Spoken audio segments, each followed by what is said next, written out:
Yo, what is going on, guys? It is your boy Kimbo here. First time I'm using like the face cam, actually, like besides live streams, for a video. So yeah, obviously got a new phone recently, and yeah, man, a lot of things happened recently, like tattoo and everything. But yeah, anyways, this is gonna be a special little video, I guess, talking about some of the ideas I have in mind for like Beyblade Burst Chouzetsu. I guess I'll probably call this video like the future of Beyblade Burst Chouzetsu. So yeah, this is sort of based off of things that I've seen, obviously, like in the recent episodes and stuff. And it's something I've wanted to talk about because, we're honestly getting some, like, interesting developments with the show right now. So yeah, anybody who hasn't seen the Beyblade Burst Chouzetsu series at all or anything, this is what Beyblade Burst Turbo will be, what it will be, So if you haven't seen it or you don't want any spoilers, you'll want to go out of this video in like 5 seconds. Alright.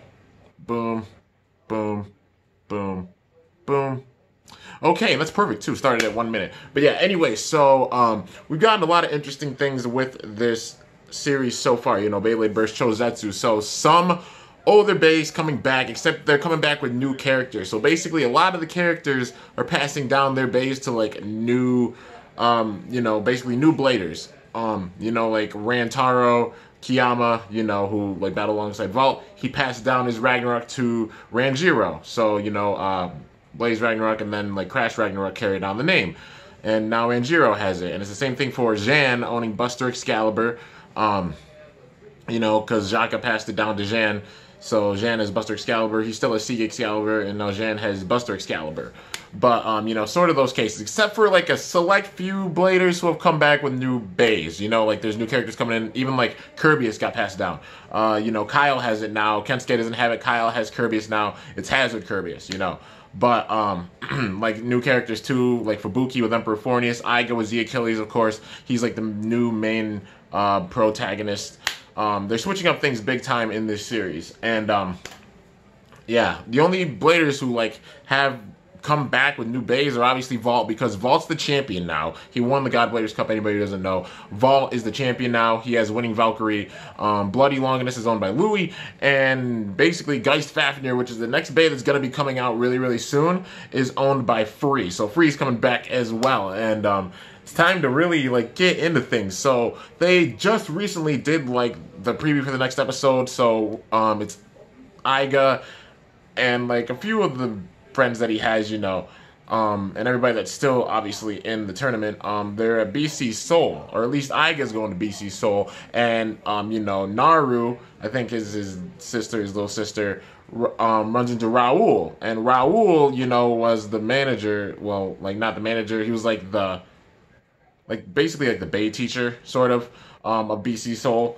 and Chris and everybody, but they're at the headquarters, and Free is back. So Free's back with his new Fafnir, and there's something interesting that happened in it. So obviously talking about like some things up till now, the cruise ship, all the battles happening on the cruise, all the bladers, like they had a star system. If you got more wins, you got more stars. Fi's at the lead, and a lot of bladers have been recently eliminated, like Fubuki, let's see who's all left. Basically Fubuki's left, Iga's left, Jan's left, and Fi's left. Those are the 4 that are left. Besides that, like Hoey and Kyle and Laban and everyone, like Laban got wrecked. Like Revive Phoenix broke Vice Leopard. It broke it in half in this most recent episode. So like it's crazy. So I guess getting into the little details, obviously the big thing with Fi, they're building Fi up. It's a weird thing with him. It's like he's not an evil character. It doesn't seem like he's an evil character, but like at least at first it didn't seem like he was an evil character, but now it seems like he's possessed by some very, very dark, shadowy aura, and it's taking control of him like mid-battle, and it might be even getting stronger as it goes. So maybe it's like he was a good character, but like as it goes along, he's getting more and more contaminated with this power, and it's like taking over him, and now he's starting to just get completely like vicious. I mean, he broke Vice Leopard in this most recent battle. Knocked out Laban not only off the ship, but like broke Vice Leopard in half, dude. So it's a given they're starting to build up Fi big time to be like a big time evil character, and it's like that force. So the story behind Fi is that he came from a meteorite. It's literally that like a meteorite fell from the sky, it broke, and he came out of it. I'm not kidding with this. Like that's literally the story behind Fi. And then like right after, he went and he challenged Vault. That's after Vault had the battle with Cisco for the championship. Fi comes out and immediately like makes this big statement like, I'm here and you better be on the lookout for me. And that's something that's really bold to do, like going straight to the champion. But he's earning that right. So it's definitely like a thing. Whoever wins this is going to be facing off against Vault. And maybe it might even be at like BC's Seoul headquarters where this happens. You know, maybe like Free might enter in. I don't know. We don't know how this is gonna go, man. But still, like one of the things I have in mind is that like there's an evil team. In my I feel like this is how it's gonna be. Because in my opinion, this season is sort of like a mix between both Zero G and 4D from Metal Fight Beyblade. Anybody doesn't understand what I mean? Like 4D got really, really dark, obviously, with like the whole Nemesis crisis, the legendary bladers and everything, and then Nemesis trying to destroy the entire world. They always have that character that's like that. I know they had that in the Plastic Generation, and I know they had that obviously with Metal Fight Beyblade, with Nemesis. But yeah, so they're definitely gonna set that up in this season. The question is, who is it gonna be? There's definitely gonna be a big time evil character that's just like trying to take over the world, you know? Sorry your friend came in. But yeah, so basically, like I said, it's basically a mix between like 4D and Zero G because new characters are coming in, obviously new bays and stuff. In Zero G, Jingo was the only one that like came back. But it's nice because like they're definitely building more in this sort of state, like for Burst than they did for like Zero G compared to like MFB. Because the only character that came back from that, like with a Bay, was Jenga. Then you had Madoka and Benkei and Tsubasa, and that was basically it. Everybody else was new. But in this, they're at least having characters like Free and Louie and Vault come back, you know. But Vault is definitely the champion right now, you know. But still, they're definitely building towards like this big time evil character coming in. We don't know if it is Fi. I personally don't think that it is Fi. I think Fi is like sort of a part of that group, or the reason why like he's turning evil with this shadowy force. That shadowy force, whatever it is behind Fi, that's what like the evil group is gonna be. And then like whoever like truly is from that evil group, you know, like they're gonna start bringing in like crazy strong bays. Like who knows, like maybe Dead Hades. Like I know I've been saying things about Dead Hades. I mean, just you guys gotta just think about the name though. Like Dead Hades, it has to be an evil bay if it has the name, like if it has dead in it. And plus like Hades, like come on dude, that's crazy. And like obviously like the new random booster having Dead Hades in it. I don't know if it's gonna be the full out like evil bay. Like obviously there's other names like Orb Aegis that's in the code too. Just like there's gonna be some evil group big time that like is just gonna come in and just like try to annihilate and wreck everyone. And also another thing I have in mind is like, what if like the Snake Pit comes back? Because like you have to look at the facts for this. I'm just stating full out facts for this. I never tell you something that's like hasn't happened or anything.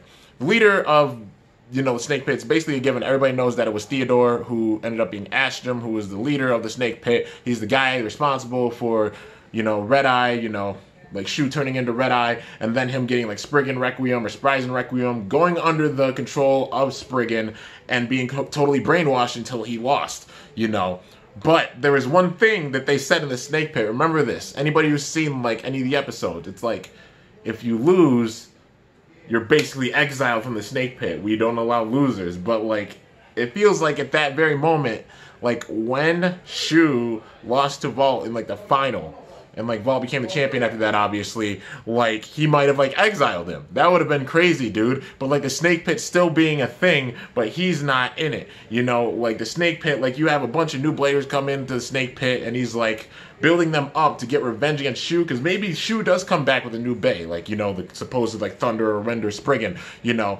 We could see that being maybe a bay that comes back, because everybody loves Shu, everybody loves Spriggan. You could see him coming back. But then imagine like the Snake Pit's still a thing, and then you have like Ashdem or Theodore like come in with like a new blader. It's kind of how like Doji got revenge on Ryuga, because you know how Ryuga was a part of the Dark Nebula, and then became under the influence of El Drago, and then like totally wrecked like everybody, like Doji, Tsubasa, Kyoya, everyone. And then Jenga was the one that took him down, but he even turned down Doji, who was like sort of his boss. But then Doji got his revenge on him in the third season with Nemesis. Maybe it'll be like that. Like maybe Theodore comes back, he's got a new powerful blader, and then like Shu comes in with a new bay, but then he's like, nah, you were Red Eye, you were the strongest blader in the world until you lost. Then when you lost, you were no good. You were not useful, and I found a stronger blader that makes the power that you had then look like a little toddler throwing a tantrum, you know, like something like that. Imagine that's how the build is for it, and then they introduce like this evil character, and then like you have the battle between these two. It'll be sad if it ended the same way, but imagine that maybe happens, you know? That would be wild, dude. Or like, you know, Vault losing and Vault's big and broken. Or imagine like in this series, like how they're developing Fi right now, how they just had Fi break Vice Leopard, like how he broke LeBron's Vice Leopard. Imagine like he actually makes it toward the end of this cruise. He's number one, he like wins it all, and he faces Vault for the title. But in that battle, not only does he win, but he breaks winning Valkyrie in half. Do you know how crazy that would be as a moment? Everybody would be shook. Everybody would fully hate Fi. He's the new champion. You know how nuts that would be, dude? That would be ridiculous. We don't know if it's going to happen, but imagine that's how it happens. Imagine, like, that's how, like, winning Valkyrie breaks then, and then this new Valkyrie, like the one with the EV and Z, I think it has on it, like for the parts, this new Valkyrie that they just announced, that's how he gets it. Like, imagine he like evolves again. It's all about like getting stronger and evolving, because that's like the main thing with Valkyrie, like the evolutions, and then it evolves again into this ultimate Chouzetsu Bay. Who knows, dude? That would be really sick to see. The only thing is, like, how would it go though? Like, you know, it seems like it would be lighter, like with this form than the other form. Like, you know, but still, that would be a crazy thing to see, dude. But anyways, like, you know, like I said, this is just a video just like think about things that might happen in the future, and it's based off of things that have happened in previous series. Like, you know, every series, like, you have the evil character that tries to take over the world. You know, it gets to that point in every single series. It's a known fact. You know, every single series, there's a Blader that tries to take over the entire world and, like, just destroy everything. But then you have, like, the Bladers or Blader that come up and are seen as the legend and then take everything down, you know, and, like, defeat them. And I honestly feel like they're going to build Aiga up to that, because, you know, like, there's going to be, like, a new extend driver that they're making and stuff. Aiga's going to get stronger. Because right now it seems like Aiga, like under the power of Fi, he is possessed. It seems like Aiga's pretty possessed by some power, like maybe the same dark power that's possessing Fi. Aiga's getting possessed by that as well. You know, or maybe it's Fi itself that's like evil, who knows. But like Aiga's definitely getting under the control of that power. But imagine he like overcomes it, becomes one with it, and then gains more power. And that's how he gets the new extend driver, Z Achilles, you know, gets stronger and such. And you know, it's just going to be interesting to see how this goes. But I definitely feel like they're going to build towards Aiga probably being the strongest at the very end of this. You know, even stronger than Vault, you know. It's going to be like, because, you know, he obviously had the dream about, like, you know, facing off against Louis and Aiga and such. And that he was the champion. And then they both were, like, facing him at the same time, you know.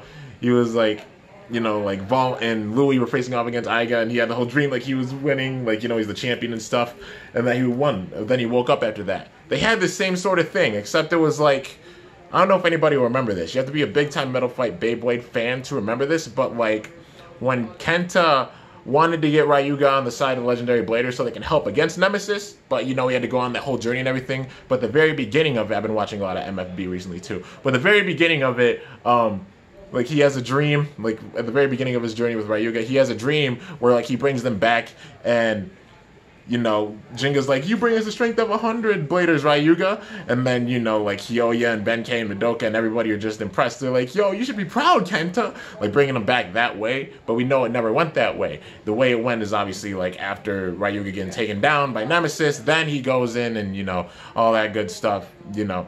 Then he becomes a Legendary Blader and actually is able to help out. What if it's the same sort of thing right now? You know, that would be pretty cool to see. But yeah, you know, so like it's like Vault or Louis, like one of those two, like actually get taken down by this evil force, and then like Aiga steps up and he actually battles them, and you know, is actually like able to fight along with them or something like that. And like actually maybe becomes the strongest after that, you know. It's like they're definitely gonna build towards Aiga like maybe being the strongest at the very, very end of this. But it's just gonna be seen how it goes. Because I mean, he's under some dark power. Nobody's been under that except for Fi right now. It's him and Fi that are under this influence of this power. But it remains to be seen how this is gonna go, man. But yeah, but you still have characters like Free and such, and it's just gonna be crazy to see how it's gonna develop from here. People are sleeping on this series, they really are, because it's gonna be really interesting. And right now, it's getting a little bit more unpredictable. You obviously have like Free coming in, but it's like, what role is he gonna play? What role, like, where's Fi gonna go from here? You know, is he gonna win this thing? Is he gonna challenge Vault? Like, what's gonna happen. There's gonna be a lot of things that are gonna happen here in the fall, like for Beyblade vs. Chouzetsu, and I can't wait to see it before the end of this year. I feel like around the end of this year, things are gonna be nuts in this series. But yeah, just mark my words with that. Anyways, I guess that is the video. Let me know your guys' thoughts in the comments. I hope, like, people enjoyed, like, my theories and stuff, because, like, I watch the series a lot. Heck, people don't realize it, but over the past month, I've watched the MFB series, like, over and over a lot. Even watched Zero G, even watched a lot of, like, the Burst series and stuff, because you could see, like, sort of the resemblance in each series a little bit. It might not be the same exact thing, but, like, obviously, like, the evil character and such showing up, you know. There's a pattern. There's a definite pattern. It might switch up from like generation to generation, but there's still a pattern. Anyways, I hope you guys enjoyed this video. If you did, be sure to slice that like button down below. Let me know how I did. If you're new to my channel, definitely be sure to subscribe for some epic content because I upload daily. And if you haven't already, be sure to ring that bell by my channel name to be notified when I upload a video. So yeah, guys, till next time, it's your boy Kimbo signing off. See you later. Thanks for watching. Until then, stay awesome and cool shoot or let it rip. I'm up out of here.